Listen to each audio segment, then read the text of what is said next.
Give me a drink, bartender.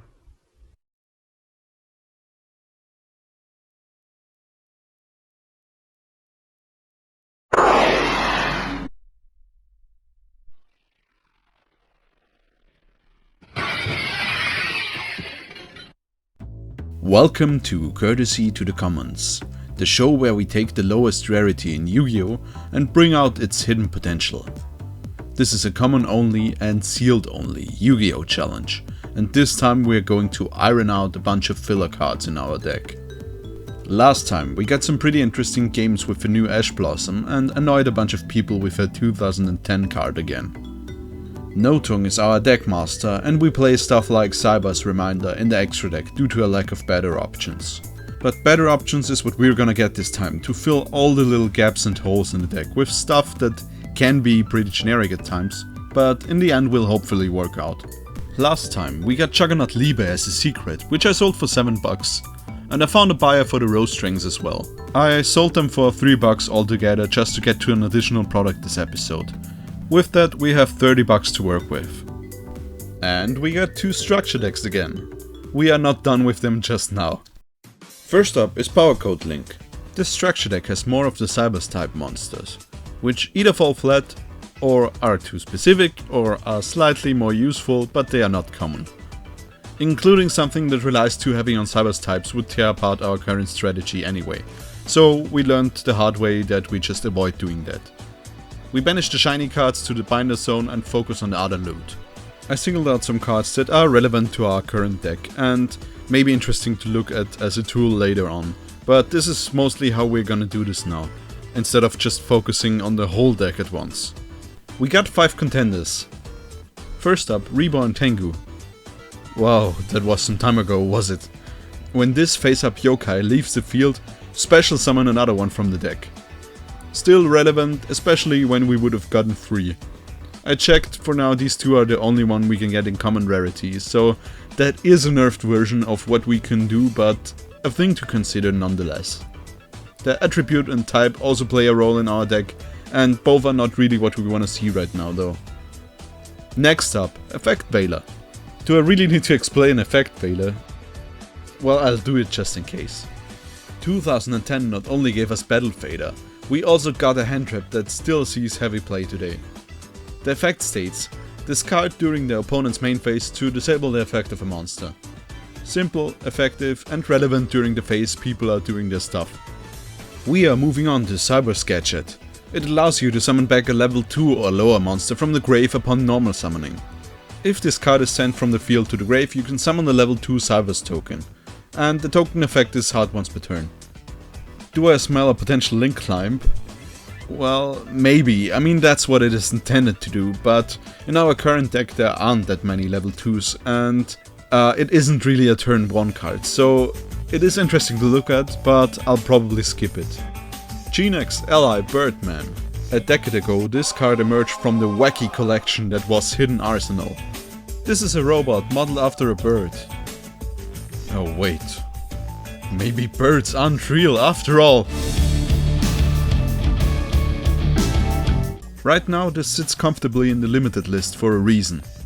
This allows you to bounce monsters back, and immediately I can think of some good uses, not only to remove negative things your opponent does to your monsters, but also to benefit from its tuner status. This might seriously be worth including. Oh wow, did you know this card had a second effect? It not only can bounce, but it gets stronger by replacing you, just like the real thing. For the last featured card here we got Skullmeister himself, and this hand trap proves that the Transmigration Prophecy from last time wasn't enough. You can use its quick effect in the hand to negate effects in the graveyard, and comparing this to DD Crow is kinda unfair, but this fellow got the advantage of having decent stats in an emergency. I wanna mention a few things here again. Reasoning, Goblin Berg, Tetherwolf, Forbidden Chalice and Trap Stun. Moving on to the extra deck, we got 2 cards we can use, and they don't look like much, but can prove insanely useful. Link 2 and Link 3 with 2 or 3 of any monster respectively. That includes tokens. They also have good arrows, and nothing else. This is versatility and mostly a solution when no other card is available. but their inclusion alone makes you take a second look at all the token cards we got till now. The second deck is one of the most fun structures in a long time, Spirit Charmers. It was really unusual to take the lockdown route with their field spell and other support, but their multi-attribute cards allowed for a lot of experimentation, and that was kind of fun. But we can use almost none of that because most of the good cards are locked behind the holo rarity. And holo exclusion also means to remove Raigeki. Yeah, okay, it sucks, but we can take it. Still, the Charmer deck had a big advantage, and that was to include a lot of big side deck cards, and also a second copy of Effect Veiler. We got Denkuseka, who is a card against set spell and traps, if you can keep it alive. And like all things, it's not a perfect card, cause a lot of the time we need our normal summon, but still a worthy addition at the stage where we include some filler cards in our side deck. I wanna mention the Fairy Tail package here as well, especially Moon can prove quite useful. She searches spellcasters with exactly 1850 attack, so it's specific, but she has an interesting quick effect. Dark Ruler no more. The opponent can't activate effects of open monsters till the end of the turn and also takes no damage. You can't stop this effect though. And this is kind of a board breaker, but also in an awkward spot. This is mostly a setup and we need a powerful and reliable follow-up to make use of it. Dimensional Barrier. Declare either Ritual Fusion Xyz or Pendulum type and the opponent can't summon those for the rest of the turn. In a dedicated deck to one of those summoning types, this is an easy side. Solemn Warning. Refreshing to see more disruption. The opponent does anything that would result in a special summon and you just say no. Quickfire Round. Witch of the Black Forest. Very versatile searcher but with some restriction. And Golem Aruru. One of my favorite spellcaster hand traps and an easy addition in all spellcaster decks from me. And the final 10 bucks go to Legendary Duelist Season 1. Now there are two reasons as to why. First is Thousand Eyes Restrict.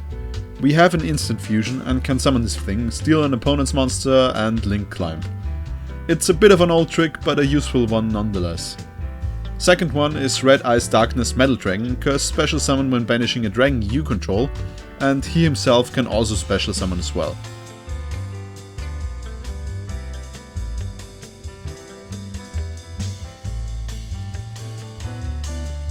And there it is, the target card. I guess I would have preferred Thousand Eyes, but at the same time it's a limited card for a reason. Sure, this requires more combo cards, but we'll get there. And this is the point where I'll stop my past self and say we didn't get there.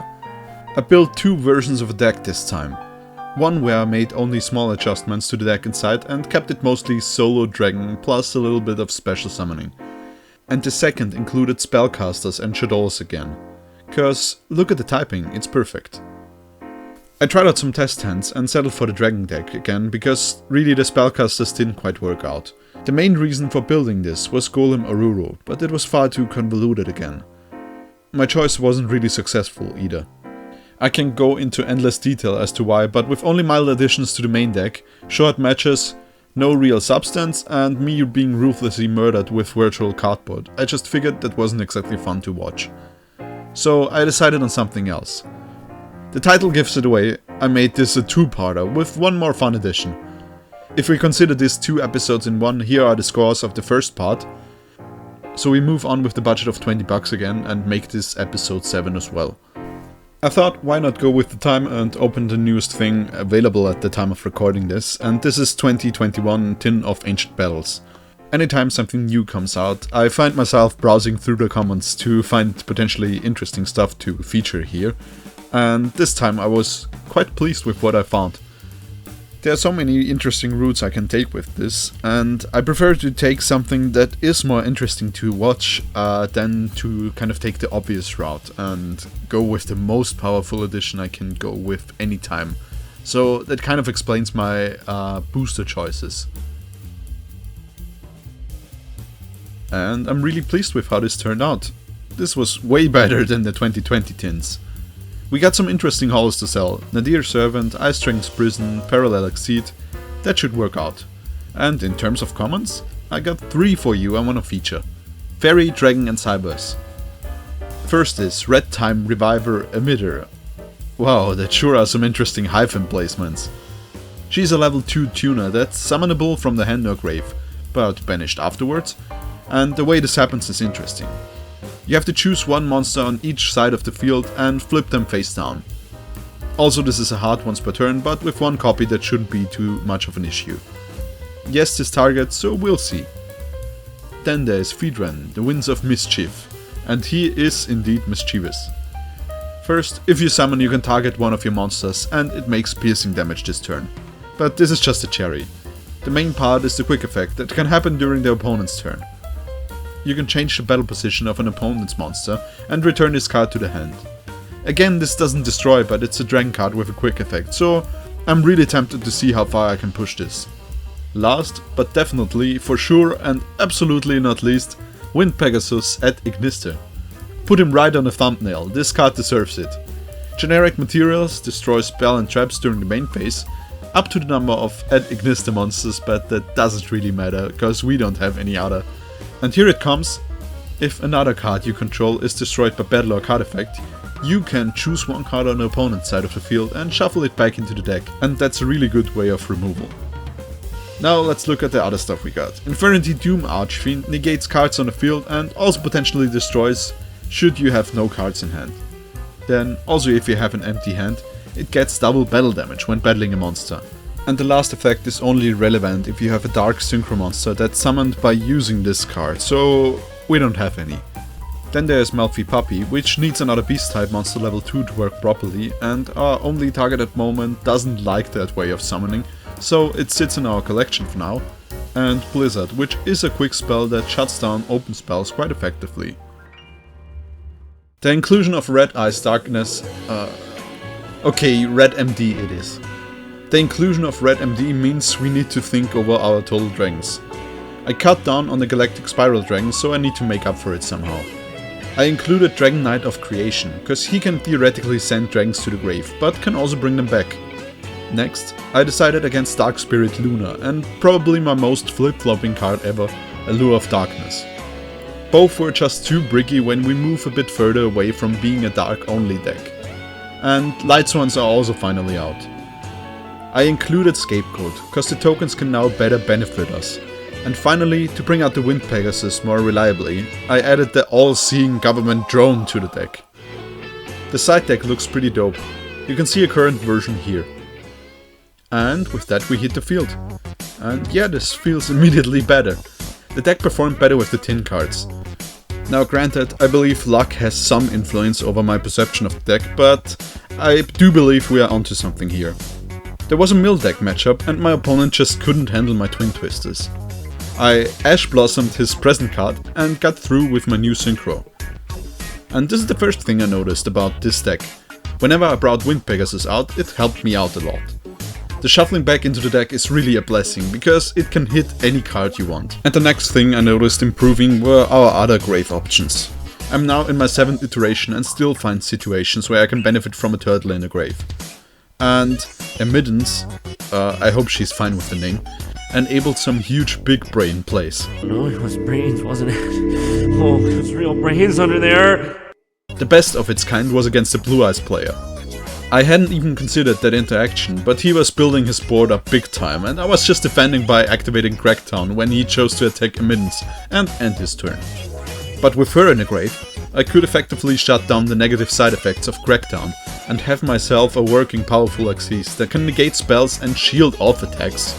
I needed a little bit extra, so No-Toe swooped in to reduce the attack and then allow for a counterattack, so my opponent was so frightened that he gave up the match altogether. Oh, he just was sick of my plays. What ended up not being that useful in the matches overall was Red MD. He showed up a bunch of times, but I didn't really brick with him or anything, but he often lacked good targets in the grave. I mean, that's true, it's a powerful card, but it needs powerful surroundings as well. You can't just throw him in the common scrapyard with all my other buddies and expect him to get along.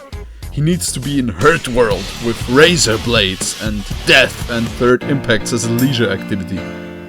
And the more versatile dragon actually proved to be Feedran. He ended up saving me once or twice. There was this one match where I fought off 2 conducted Tyrannus with absolute grace.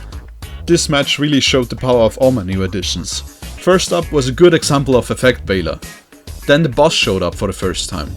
I black-holed him and played Feedren. Feedren could make some damage, but my opponent had another evolution pill in hand. And here Feedren showed Tyranno how a quick effect is done, and the matchup looked something like this in my head. My resources were depleting though, but Book of Moon saved me another time. Then Wind Pegasus showed up and was immediately negated, but his ghost still haunted the place. It showed up next turn to finish the second Tyranno. Cue the Scapegoat.